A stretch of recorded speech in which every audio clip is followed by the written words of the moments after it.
Hello everyone, आज का हमारा टॉपिक है जनरल ऑर्गेनिक केमिस्ट्री। तो आज अपन लोग सिर्फ और सिर्फ इंट्रोडक्शन देखेंगे, उसके बाद नेक्स्ट क्लास से कंटिन्यू करेंगे। तो चलिए देखते हैं इसमें जो मेनली हम लोग को पढ़ना है वो क्या क्या पढ़ना है। इंटरमीडिएट्स, इंटरमीडिएट्स, ठीक है। नेक्स्ट आपको क्या पढ़ना है, स्टेबिलिटी। फिर क्या है आपका स्टेबिलिटी के बाद रिएक्शन मैकेनिज्म और कुछ अदर्स इफेक्ट भी है, कुछ अदर इफेक्ट्स भी हैं, राइट। तो ये मेनली चार चीज में अपन लोग को फोकस करना है। तो वन बाय वन करके देखते हैं अपन लोग को इसमें क्या क्या चीज पढ़ना है। चलिए अब यहाँ पे देखिए, इंटरमीडिएट्स की अगर मैं बात करता हूं तो यहाँ पे क्या क्या पढ़ना है। इंटरमीडिएट्स में आपको पढ़ना है कार्बोकेटाइन, कार्बोकेटाइन।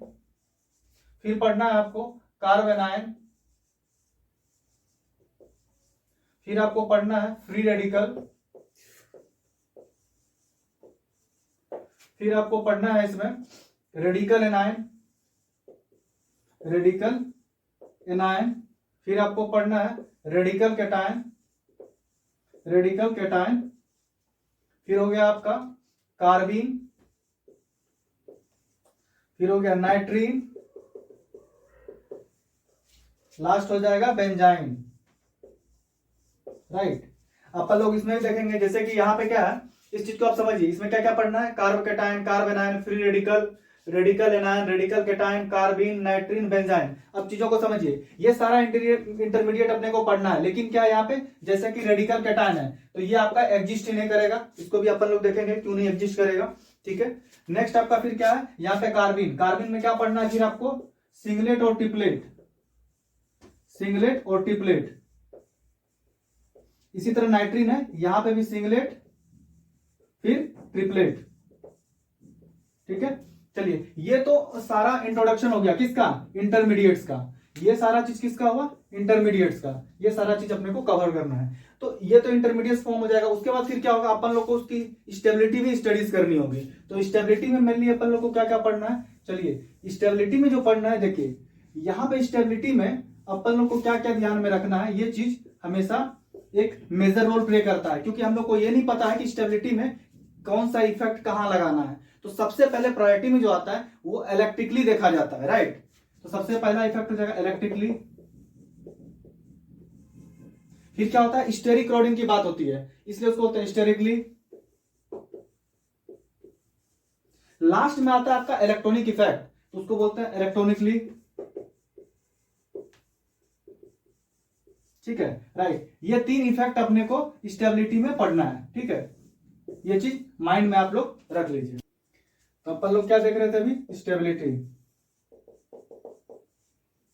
तो स्टेबिलिटी में मेनली अपन लोग को क्या देखना है, तीन चीज। सबसे पहला हमने क्या बोला था, इलेक्ट्रिकली, इलेक्ट्रिकली। नेक्स्ट हमने क्या बोला, स्टेरिकली। फिर हमने क्या बोला, इलेक्ट्रॉनिकली। अब चीजों को समझिए। अब तक जो अपन लोग पढ़ते आ रहे थे वो इलेक्ट्रॉनिकली पढ़ते आ रहे थे। क्या क्या पढ़ते थे इसमें, जब भी आता था इंडक्टोमेरिक, इंडक्टोमेरिक इफेक्ट। फिर क्या पढ़ते थे, इलेक्ट्रोमेरिक इफेक्ट। फिर क्या पढ़ते थे, इंडक्टिव इफेक्ट। फिर क्या था, हाइपर कॉन्जुगेशन, कॉन्जुगेशन। फिर क्या था अपना, रेजोनेंस। फिर क्या था अपना, मेसोमेरिक इफेक्ट, मेसोमेरिक इफेक्ट। फिर क्या था, एरोमेटिसिटी, राइट। इसके अलावा भी जो था, चलिए ईटीसी कर देते हैं, राइट। आगे देखते हैं इसमें स्टेरिक, जब भी स्टेरिक रॉडिंग की बात आती थी तो यहां पे अपन लोग क्या देखते थे, ये सारा इफेक्ट लगा रहे हैं, कहीं ना कहीं स्टेरिक रॉडिंग आ जा रही है। तो उस प्रोस्पेक्टिव पे अपन लोग क्या देखते थे, वहां पे SIP, SIR।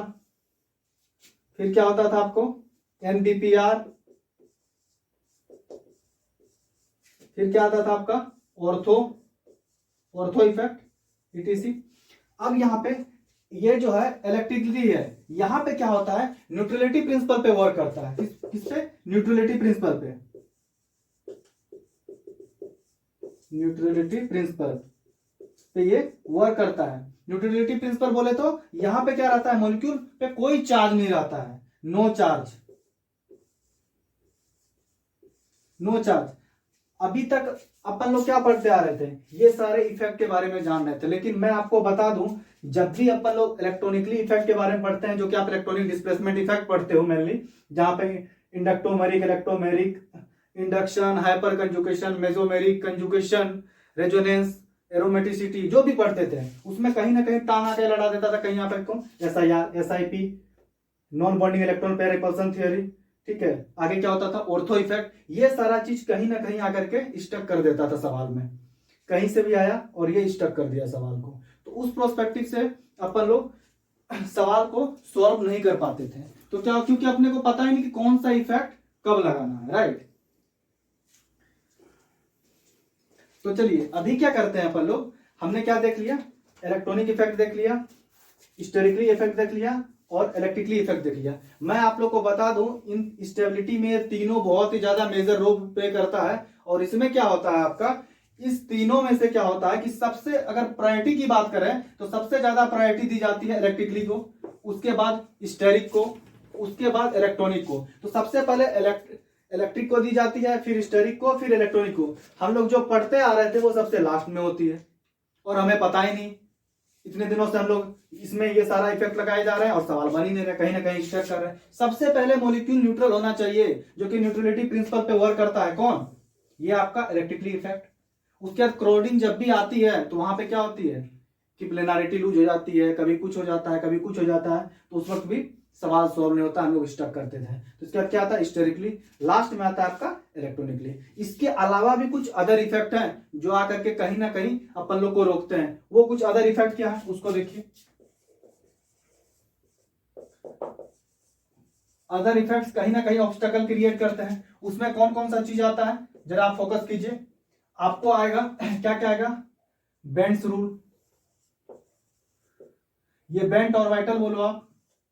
यहां पे क्या आता है, बेंट ऑर्बिटल में क्या होता है, बेंट ऑर्बिटल में आप देखे होंगे साइक्लोप्रोपाइल मिथाइल कार्बोकैटायन जो आता है, वहां पे ऑर्बिटल बेंट हो जाती है, जो कि ओवरलैपिंग होने की वजह से वहां पे रेजोनेंस हो जाता है, जिसको आप लोग डांसिंग रेजोनेंस के भी नाम से जानते हो, राइट। तो वो याद आता है। कहीं आ गया ब्रेड्स रूल, ब्रेड्स रूल। फिर आपका क्या आ जाएगा, हाइड्रोजन बॉन्डिंग। फिर आपका क्या आ जाएगा, इलेक्ट्रोनिगेटिविटी। फिर आपकी आ जाएगी क्या, हाइड्रोजन हाइब्रिडाइजेशन। फिर आपको आ जाएगा बॉन्ड एंगल। फिर आपके आ जाएंगे डायनेमिक। फिर आएंगे काइनेटिक्स, क्योंकि आप लोग को पता है कहीं ना कहीं ये सब सारा इफेक्ट क्या है, आप लोग को ऑब्स्टेकल क्रिएट करता है। इसके अलावा भी और सारे इफेक्ट हैं। जब तक अपन लोग को संपूर्ण ज्ञान नहीं रहता इन सारी चीजों का, तब तक अपन लोग भाई साहब सवाल सॉल्व कर ही नहीं सकते। अपन लोग एसिडिटी बेसिसिटी करते रह जाएंगे और अपन लोग को पता ही नहीं कि कौन सा इफेक्ट कब लगाना है और कहां लगाना है, राइट। तो स्टेबिलिटी में आज तक हम लोग क्या पढ़ते आ रहे थे, बस ये, या नहीं तो ये। अपने को तो ये पता भी नहीं है। जबकि प्रायोरिटी सीरीज देखा जाए तो सबसे आगे क्या रहता है, इलेक्ट्रिकली, उसके बाद स्टेरिक, सबसे लास्ट में आती है भाई इलेक्ट्रॉनिकली इफेक्ट, सबसे लास्ट में। और हम लोग सबसे पहले उसी को पढ़ते हैं। तो ये सारा चीज का नॉलेज होने के बाद ही हम लोग इंप्लीमेंट कर पाएंगे सवाल में। वंस हम लोग इंप्लीमेंट कर देंगे तो एक भी सवाल गलत नहीं होगा, राइट। चलिए अपन लोग अब नेक्स्ट टॉपिक पे मूव करते हैं। अब अपन लोग देखते हैं कि आपका रिएक्शन मैकेनिज्म में क्या क्या पढ़ना है। चलिए रिएक्शन मैकेनिज्म, ये रिएक्शन मैकेनिज्म में अपन लोग को क्या क्या पढ़ना है। तो पहला चीज जो है वो है सबस्ट्रेट।